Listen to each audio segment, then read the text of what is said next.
Hello friends, कैसे हो आप सब। मेरे चैनल में आपका स्वागत है। तो चलिए शुरू करते हैं इतिहास के 2300 प्रश्नों की श्रृंखला का ये भाग 30 है। और आज हम देखेंगे गुप्त काल। तो गुप्त काल से संबंधित जितने भी क्वेश्चन होंगे वो आज हम करेंगे। और वीडियो शुरू करने से पहले थोड़ा सीरीज़ के बारे में बता दूं। तो ये जो सीरीज़ चल रही है इसमें मैंने आपका टॉपिक वाइज प्रैक्टिस करवाया है। तो पिछले जितनी भी वीडियो है आप जाके देख लेना, वहाँ पे जितने भी मैंने क्वेश्चन करवाए या फिर जितने भी टॉपिक हैं सारे क्वेश्चन बहुत इंपॉर्टेंट है। और जितना भी मैंने एक्सप्लेन किया है वो एक एक पॉइंट काफ़ी इंपॉर्टेंट है, जिसका लाभ आपको निश्चित रूप से आपके आगामी एग्जाम में देखने को मिलेगा। तो ये जो सीरीज़ चली है ये आपकी 2300 क्वेश्चन सीरीज़ है। और ये जितने भी आपके आगामी एग्जाम है जैसे कि L D grade, T G T, P G T, net, के वी एस या हिस्ट्री से रिलेटेड जितने भी एग्जाम है सभी एग्जाम के लिए काफ़ी उपयोगी है। तो चलिए शुरू करते हैं। तो वीडियो शुरू करने से पहले चैनल को सब्सक्राइब कर लीजिएगा और बेल आइकन को दबा दीजिएगा, जिससे वीडियो की नोटिफिकेशन आपको टाइम से मिल जाए। तो चलिए देखते हैं पहला क्वेश्चन। पहला क्वेश्चन है, मंदसौर अभिलेख में निम्नलिखित तिथि अंकित है। ए ऑप्शन है आपका 527 विक्रम संवत, बी ऑप्शन है 528 विक्रम संवत, सी ऑप्शन है आपका 529 विक्रम संवत और डी ऑप्शन है आपका 530 विक्रम संवत। तो जो इसमें सही आंसर होगा वो है सी, 529 विक्रम संवत। सी ऑप्शन सही होगा आपका। और इसके बारे में बता दूं तो जो गुप्त शासक कुमारगुप्त प्रथम है उसी का ये मंदसौर अभिलेख है। किसका अभिलेख है ये? कुमारगुप्त प्रथम का है। और इसमें इस अभिलेख में आपका दो मालव तिथि अंकित है। कौन कौन सा? एक तो आपका 493 है और दूसरा आपका ये 529 है विक्रम संवत। ठीक है, दो मालव तिथि उसमें अंकित है, एक 493 और दूसरा 529। तो चलिए नेक्स्ट क्वेश्चन देखते हैं। नेक्स्ट क्वेश्चन है, गुप्त काल के उदय के समय भारत में निम्नलिखित गणतंत्र विद्यमान थे। ए ऑप्शन है आपका मालव, अर्जुनायन, यौधेय, बी ऑप्शन है कुडिंद, शिवी, लिच्छवी, सी ऑप्शन आपका कुकुर, अंधक, भोजक और डी ऑप्शन आपका आभीर, मद्रक और प्रार्जुन। तो इसमें जो सही आंसर होगा वो आपका है अब ये भी था माधव, अर्जुनायन, यौधेय। आपका ये सी ऑप्शन इसमें नहीं था, यानी कि किसमें तीसरा नहीं है, 1 2 4 किसमें आपका। तो क्वेश्चन के अकॉर्डिंग आपका सी सही होगा। ठीक है, और इसके बारे में थोड़ा बता दूं तो ये जो गुप्तों के उदय से पूर्व जो प्रमुख गणतंत्र जो थे वो उसमें कौन कौन से थे? तो उसमें आपके मालव, अर्जुनायन, यौधेय, कुडिंद, लिच्छवी, सीवी, आभीर, मद्रक, सनकानीन, प्रार्जुन और औदुंबर थे।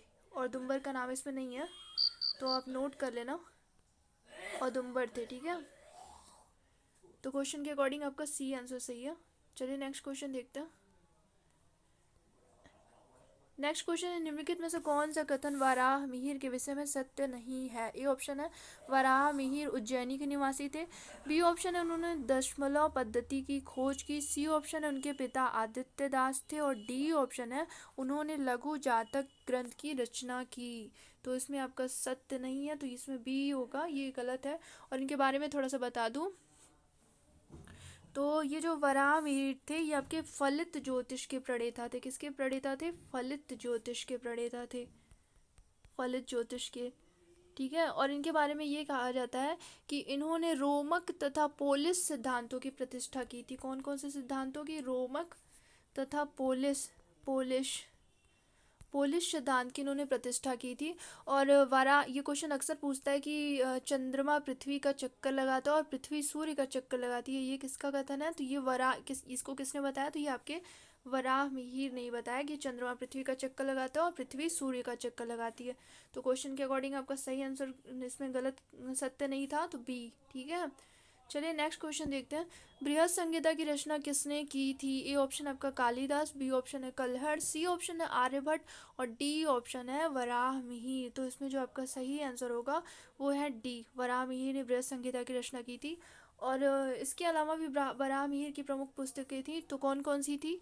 तो उनका पंच सिद्धांतिका थी, दूसरी जो उनकी पुस्तक थी बृहद जातक थी, फिर उसके बाद ये आपकी बृहद संहिता थी, फिर लघु जातक थी, विवाह पटल और योग माया या यात्रक उनकी प्रमुख पुस्तकें थी। ठीक है, तो ये आप नोट कर लेना जो मैंने बताया है। कौन कौन सा बताया है आपको? पंच सिद्धांतिका, बृहद जातक, लघु जातक, विवाह पटल, योग माया और ये बृहद संहिता तो है ही। ठीक है, चलिए नेक्स्ट क्वेश्चन देखते हैं। कांचगुप्त की ऐतिहासिकता का मुख्य साक्ष्य क्या है? ए ऑप्शन है आपका अभिलेख, बी ऑप्शन है मुद्रा, सी ऑप्शन है फायान का विवरण और डी ऑप्शन है आर्य मंजूश्री मूल कल्प। तो इसमें जो सही आंसर होगा वो है आपका बी। चलिए नेक्स्ट क्वेश्चन देखते हैं। नेक्स्ट क्वेश्चन है गुप्त संवत 61 का मथुरा स्तंभ लेख संबंधित है। ए ऑप्शन आपका समुद्रगुप्त, बी ऑप्शन है चंद्रगुप्त द्वितीय, सी ऑप्शन है कुमार गुप्त से और डी ऑप्शन है आपका स्कंद गुप्त से। तो इसमें जो सही आंसर होगा वो है बी, चंद्रगुप्त द्वितीय से संबंधित है। ठीक है, और इसके बारे में थोड़ा सा बता दूं तो ये जो मथुरा का ये जो स्तंभ लेख है ये चंद्रगुप्त द्वितीय का सर्वप्रथम मतलब उसका प्रथम अभिलेख है। मथुरा का स्तंभ लेख जो है वो चंद्रगुप्त द्वितीय का प्रथम लेख है और यह लेख उसके शासन के पंचम राज्यवर्ष यानी कि 61 संवत में इसको निर्गत किया गया था। 5वें वर्ष 61 संवत में इसको निर्गत किया गया था। चलिए नेक्स्ट क्वेश्चन देखते हैं। अच्छा मान लो 61 संवत अगर ईस्वी पूछता तो ईस्वी आपका 380 ईस्वी माना जाएगा। 380 ईस्वी 61 संवत है और इस ईस्वी में 380 ईस्वी। चलिए नेक्स्ट क्वेश्चन देखते हैं। गुप्त युगीन ब्राह्मी अभिलेख से युक्त जैन प्रतिमाएं मिली हैं। ए ऑप्शन आपका दुर्जनपुर से, बी ऑप्शन है उदयगिरी से, सी ऑप्शन आपका विदिशा से और डी ऑप्शन आपका सांची से। तो इसमें जो सही आंसर होगा वो है ए, दुर्जनपुर से। इसके बारे में थोड़ा सा बता दूं तो दुर्जनपुर कहाँ है? तो बेशनगर विदिशा में है और यहाँ से 3 जैन प्रतिमाएं मिली हैं। कितनी जैन प्रतिमाएं प्राप्त हुई हैं? तो 3 जैन प्रतिमाएं प्राप्त हुई हैं और इन मूर्तियों पर प्राप्त लेखों में रामगुप्त को महाराजा धीराज कहा गया है। रामगुप्त को क्या कहा गया है? महाराजा धीराज कहा गया है। ये जो प्रतिमाएं प्राप्त हुई हैं इसमें रामगुप्त को महाराजा धीराज कहा गया है। और ये जो 3 प्रतिमाएं मिली हैं, ये जो मिली हैं 3 मूर्तियां, वो किसकी हैं? तो इसमें 2 जो मूर्तियां हैं वो चंद्र प्रभु की हैं। चंद्र प्रभु की 2 मूर्तियां हैं और एक मूर्ति जो है आपके पुष्प दंत की है। और ध्यान रखना तीनों जैन मूर्तियां, ठीक है। चलिए नेक्स्ट क्वेश्चन देखते हैं। तो क्वेश्चन के अकॉर्डिंग ए आंसर आपका सही था। नेक्स्ट क्वेश्चन है दुर्जनपुर अभिलेख में रामगुप्त को क्या उपाधि दी गई है? ए ऑप्शन है राजा धीराज, बी ऑप्शन है महाराजा धीराज, सी ऑप्शन है सामंत और डी ऑप्शन है महासामंत। तो इसके बारे में मैंने आपको बताया अभी, बी ऑप्शन था महाराजा धीराज। चलिए नेक्स्ट क्वेश्चन देखते हैं। नेक्स्ट क्वेश्चन है पूना ताम्रपत्र लेख संबंधित है। ए ऑप्शन आपका प्रभावती गुप्ता से, बी ऑप्शन है कुमार देवी से, सी ऑप्शन है स्कंद गुप्त से और डी ऑप्शन है ईशान वर्मन से। तो इसमें जो सही आंसर होगा वो है ए, प्रभावती गुप्ता से संबंधित है। इसके बारे में थोड़ा बता दूं तो ये जो आपका पूना ताम्रपत्र लेख है ये 13वें वर्ष जारी किया गया था। किस वर्ष जारी किया गया था? 13वें वर्ष। और इसका जो लेखक कौन था? तो चक्रदास इसका लेखक था। चक्रदास, ये नाम काफ़ी इंपॉर्टेंट है, नोट कर लेना, एग्जाम में आ सकता है, ठीक है। और ये जो आपका पूना ताम्रपत्र लेख है इसमें वाकाटक वंश के शासकों के बारे में पर्याप्त जानकारी मिलती है। कौन से वंश के शासकों के बारे में? वाकाटक वंश के शासकों के बारे में। कहाँ से? पूना ताम्रपत्र लेख में। और इस ताम्रपत्र लेख में समुद्रगुप्त को अनेकाश्वमेध याजन कहा गया है। क्या कहा गया है? अनेकाश्वमेध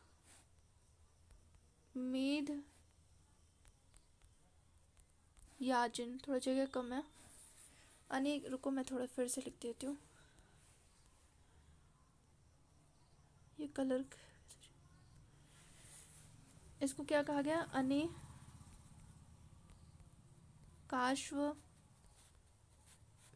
याजन। अनेकाश्वमेध याजन किसको बोला गया? तो समुद्रगुप्त को। कलर कौन सा अच्छा लग रहा है इसमें?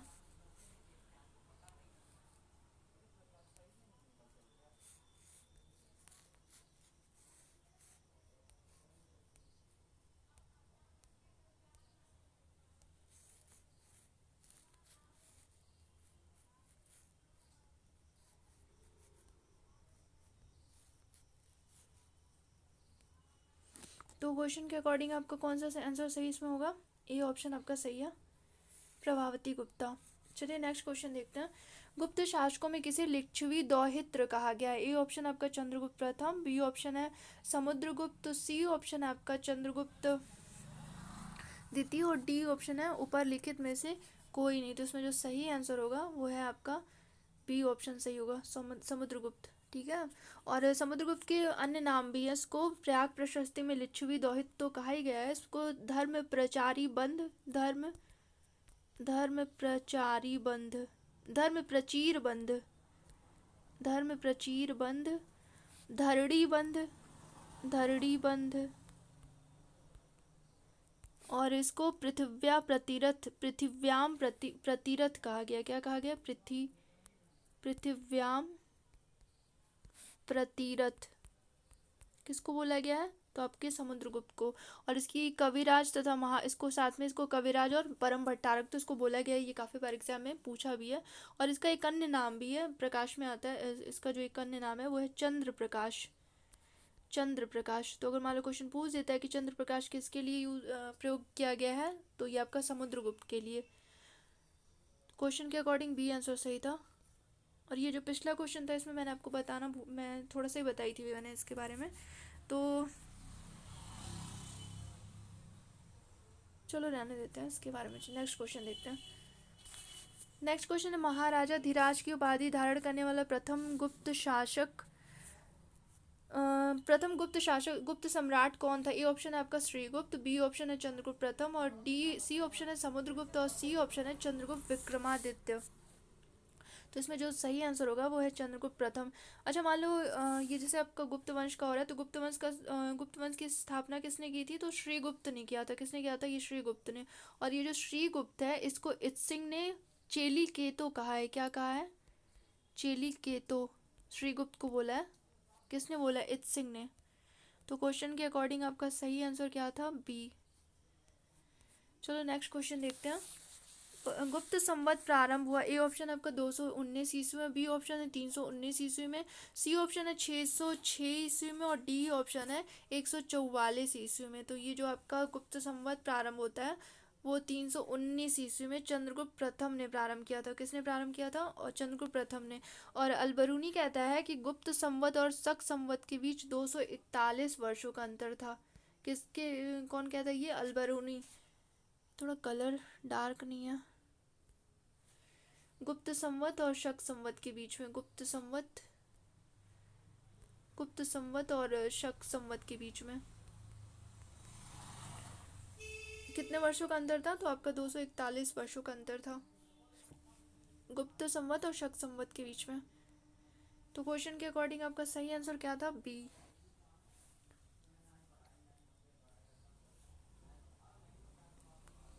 और अगर मान लो क्वेश्चन ये पूछता है कि गुप्त संवत का सर्वप्रथम प्रयोग कहाँ हुआ था, तो जो गुप्त संवत का सर्वप्रथम प्रयोग हुआ था वो चंद्रगुप्त द्वितीय के मथुरा स्तंभ लेख में हुआ था। कहाँ हुआ था? चंद्रगुप्त द्वितीय के मथुरा स्तंभ लेख में। ठीक है, ये नोट कर लेना आप। नेक्स्ट क्वेश्चन देखते हैं। निम्नलिखित में से किस गुप्त शासक ने सर्वप्रथम सिक्के जारी किए? ए ऑप्शन है चंद्रगुप्त प्रथम, बी ऑप्शन है घटोत्कच, सी ऑप्शन है समुद्रगुप्त, और डी ऑप्शन है आपका श्रीगुप्त। तो इसमें जो आपका सही आंसर है वो है आपका चंद्रगुप्त प्रथम। इसके बारे में थोड़ा बता दूं तो गुप्त शासकों में सबसे पहले सिक्के चलाने का जो श्रेय है वो आपके चंद्रगुप्त प्रथम को है। और उसने स्वर्ण प्रकार के सिक्के चलाए उसके जो मतलब इसने स्वर्ण प्रकार के सिक्के चलाए थे। और उसके प्रमुख सिक्कों में जो प्रकार थे वो आपके राजा रानी प्रकार के, राजा दंपत्ति प्रकार के, और विवाह प्रकार के सिक्के उल्लेखनीय थे। तो अगर मान लो क्वेश्चन पूछ देता है कि किसके प्रमुख सिक्कों में राजा रानी प्रकार, राजा दंपत्ति या विवाह प्रकार के सिक्के प्रमुख थे, तो ये आपका चंद्रगुप्त प्रथम का था। और इसने किस प्रकार के सिक्के चलाए थे? तो स्वर्ण प्रकार के सिक्के चलाए थे। चलिए नेक्स्ट क्वेश्चन देखते हैं। गुप्त सोने के सिक्के दिनार का नाम किस भाषा से लिया गया? ए ऑप्शन है संस्कृत, बी ऑप्शन है चीनी, सी ऑप्शन है यूनानी, और डी ऑप्शन है आपका लैटिन। तो इसमें जो सही आंसर होगा वो है डी, लैटिन भाषा से लिया गया है। डी ऑप्शन सही है। और इसके दिनार जो है लैटिन भाषा से लिया गया शब्द है। और जो एक वैग्राम ताम्रलेख था, कौन सा ताम्रलेख था?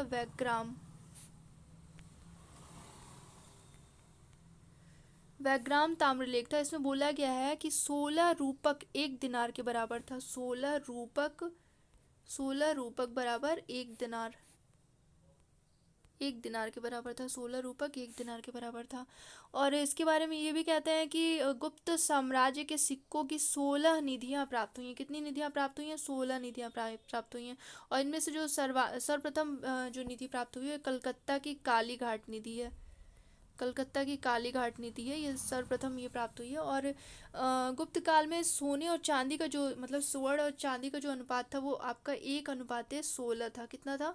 1:16 था। ये स्वर्ण और चांदी का अनुपात था। और 16 ये निधियाँ प्राप्त हुई हैं सिक्कों की। चलिए नेक्स्ट क्वेश्चन देखते हैं। तो क्वेश्चन के अकॉर्डिंग आपका सही आंसर क्या था? डी। नेक्स्ट क्वेश्चन, रूपक सिक्के प्रचलन में थे। ए ऑप्शन है मौर्यों के शासनकाल में, बी ऑप्शन है आपका कुषाणों के शासनकाल में, सी ऑप्शन है सुंगों के शासनकाल में और डी ऑप्शन है गुप्तों के शासनकाल में। तो इसमें जो आपका सही आंसर होगा वो है डी, गुप्तों के शासनकाल में। तो गुप्त काल में जो रजत सिक्के होते थे उनको रूपक कहते थे। ये रूपक जो थे ये आपके रजत सिक्के थे। ये रूपक आपके रजत सिक्के थे। और जो स्वर्ण सिक्के होते थे उनको दिनार कहते थे। और 16 रूपक बराबर आपका 1 दिनार होता था। यानी कि 16 चांदी के जो सिक्के होते थे वो एक सोने के सिक्के के बराबर होते थे।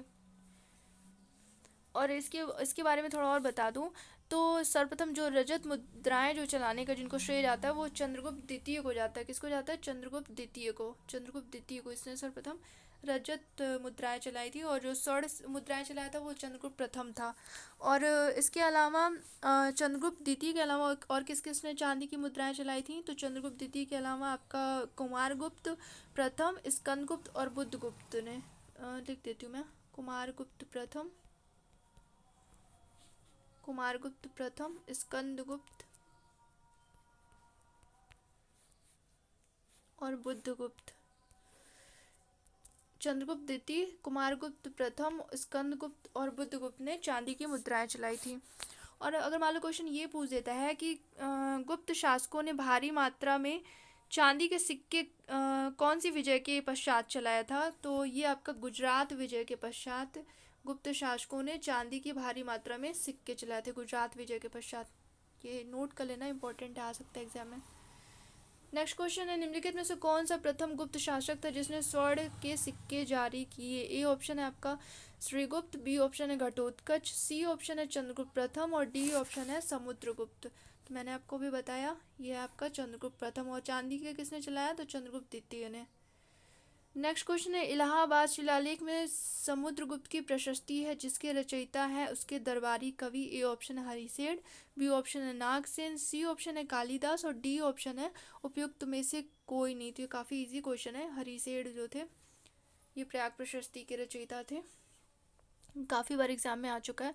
तो इनके बारे में कहते हैं कि हरिशेर ने जो प्रयाग प्रशस्ति को लिपिबद्ध किया था। और वहीं जो महादंड नायक तिलक भट्ट थे, तिलक भट्ट, ये नोट कर लेना, बता रही हूँ जो तिलक भट्ट ने प्रयाग प्रशस्ति लेख को निर्गत किया था। इन्होंने निर्गत किया था, तिलक भट्ट ने निर्गत किया था। ठीक है।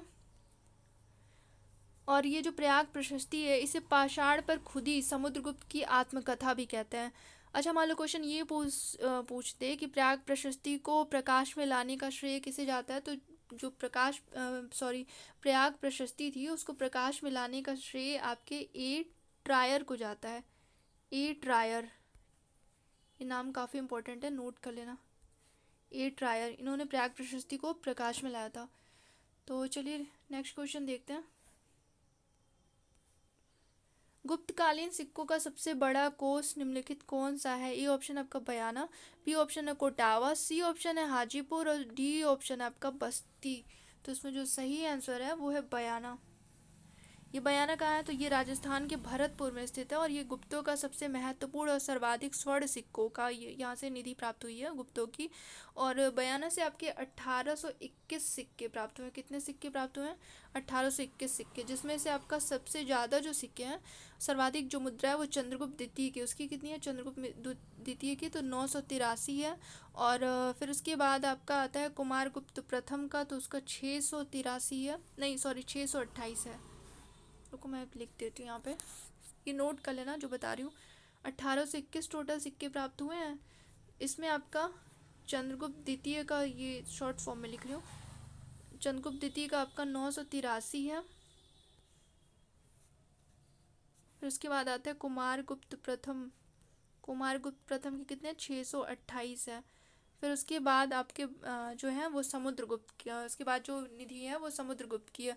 और स्कंद, इसमें ध्यान रखना है स्कंदगुप्त का सिर्फ एक सिक्का, एक मुद्रा प्राप्त होती है स्कंदगुप्त का, केवल एक मुद्रा प्राप्त हुई है इनकी स्कंदगुप्त की।